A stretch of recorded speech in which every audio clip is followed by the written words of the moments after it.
नीब करौरी बाबा का जन्म वर्ष 1900 के आसपास उत्तर प्रदेश के जनपद फिरोजाबाद में ग्राम अकबरपुर में एक अमीर ब्राह्मण परिवार में हुआ था। बाबा का पूर्ण नाम श्री लक्ष्मण नारायण शर्मा था। आपके माता पिता द्वारा 11 वर्ष की आयु में आपका विवाह कर दिया गया था।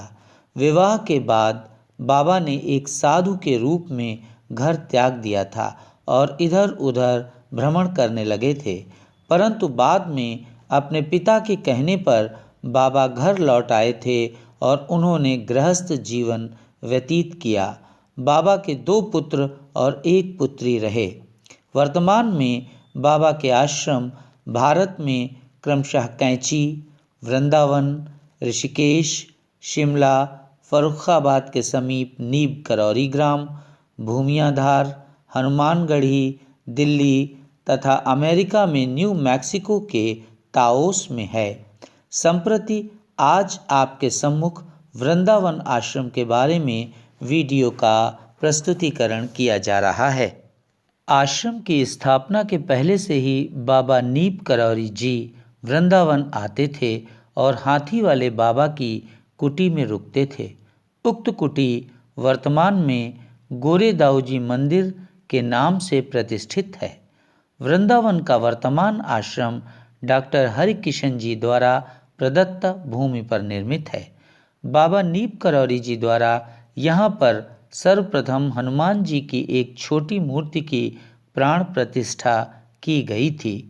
वर्ष 1968 में श्री मंगतू राम जी जयपुरिया द्वारा अपने बड़े भाई स्वर्गीय सेठ पूरनमल जी जयपुरिया की स्मृति में आश्रम में हनुमान जी के मंदिर का निर्माण कराया था।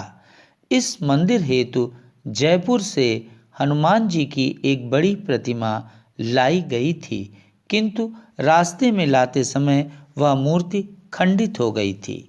उक्त खंडित मूर्ति को बाबा द्वारा अपने प्रताप एवं चमत्कार से सही कर दिया गया था। आज वही मूर्ति हनुमान जी के उस मंदिर में प्रतिष्ठापित है।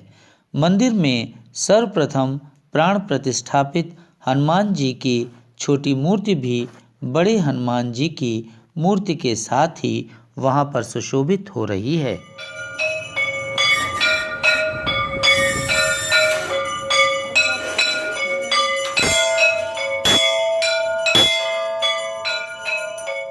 कीर्तन करना बाबा को अत्यधिक प्रिय है, इसीलिए वर्ष 1970 में हनुमान मंदिर के समीप ही बाबा द्वारा कीर्तन भवन का निर्माण करवाया गया था।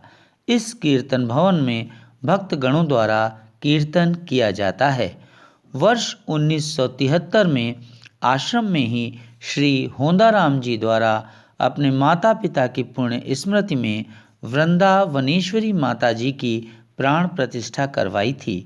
ऐसा कहा जाता है कि बाबा ने अपनी मृत्यु से पूर्व ही अपने महासमाधि मंदिर हेतु स्थान का चयन कर लिया था और वर्ष 1973 की चैत्र नवरात्रि में वहां 9 दिन का यज्ञ भी करवाया था।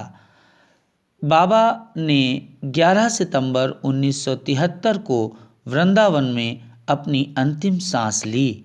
जिस स्थान पर बाबा ने 9 दिन का यज्ञ करवाया था, संप्रति उसी स्थान पर महासमाधि मंदिर का निर्माण हुआ और दिनांक 9 फरवरी 1981 को बसंत पंचमी के दिन उस महासमाधि मंदिर में बाबा नीब करौरी जी की मूर्ति की प्राण प्रतिष्ठा की गई। आश्रम में कीर्तन भवन में श्री राम दरबार की अन्य मूर्तियां भी सुशोभित हैं।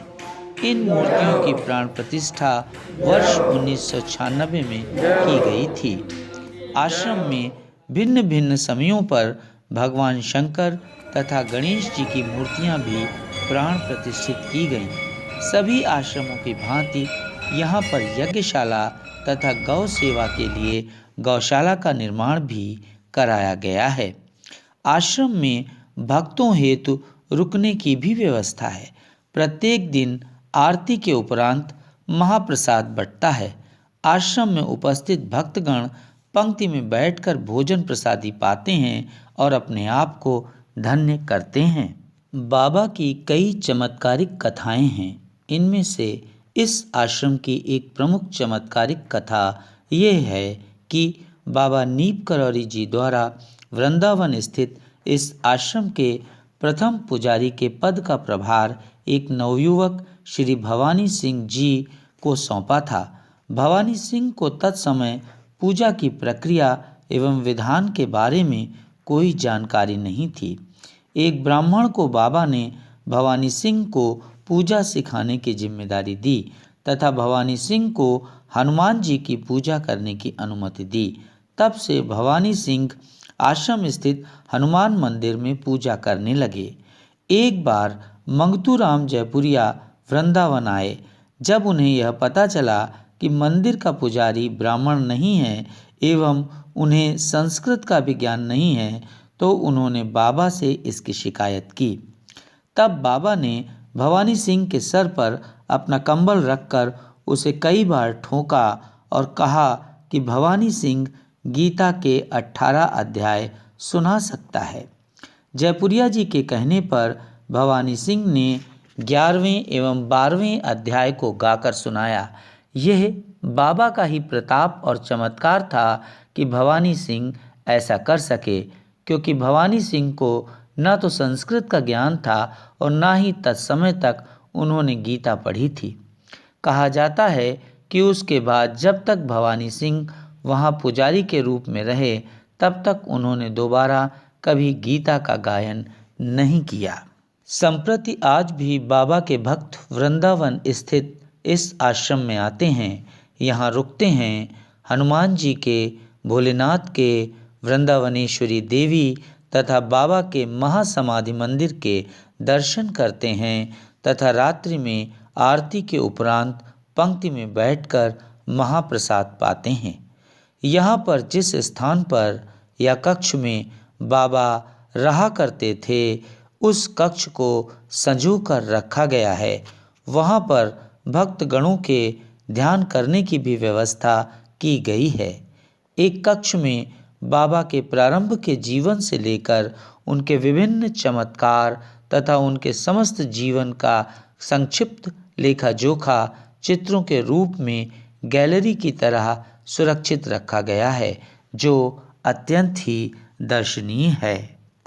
आशा ही नहीं अपितु पूर्ण विश्वास है कि आपको यह वीडियो पसंद आया होगा।